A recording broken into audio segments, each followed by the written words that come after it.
Whenever we have big events coming up in our lives, maybe things like the next big work project, the next big school project, an upcoming marriage retreat, or even vacation, the last thing that we seem to do is rest. We work hard and we stress hard.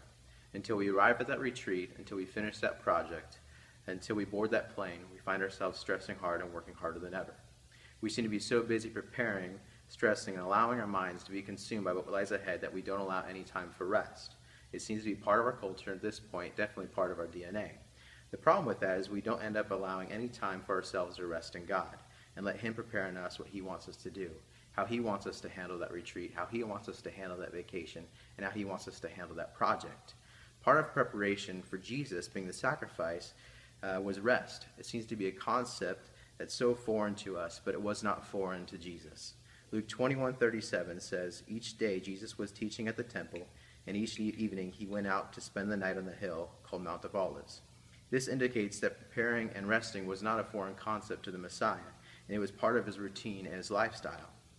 Jesus spent the day resting, a day where he prepared not just for the Passover, but a day where he prepared to become the sacrifice, a day where he prepared to become the Passover lamb, a day where he prepared to take on the sins of the world, the sins that have plagued humanity from the beginning.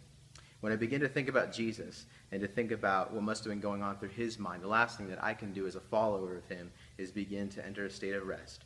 But for Jesus, rest for this preparation was essential. Isaiah 53:7 says, "He was oppressed and he was afflicted, yet he opened not his mouth. Like a lamb that is led to the slaughter, and like a sheep that is before its shearers is silent, so he opened not his mouth." This what was on the horizon, quickly approaching for the Messiah. And these are the things that understandably required preparation.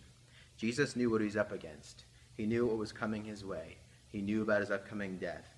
He knew his hours were limited, yet he still found the time to rest in God the Father. The question for us is, what's our excuse? Why aren't we spending time preparing for what God has for us? Why aren't we spending time resting in him?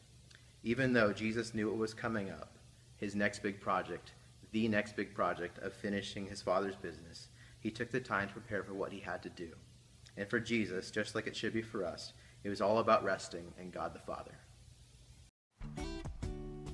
This has been a presentation of Refuge Calvary Chapel, Huntington Beach. For more information about our ministry, please visit refugefamily.com or call 714-891-9495.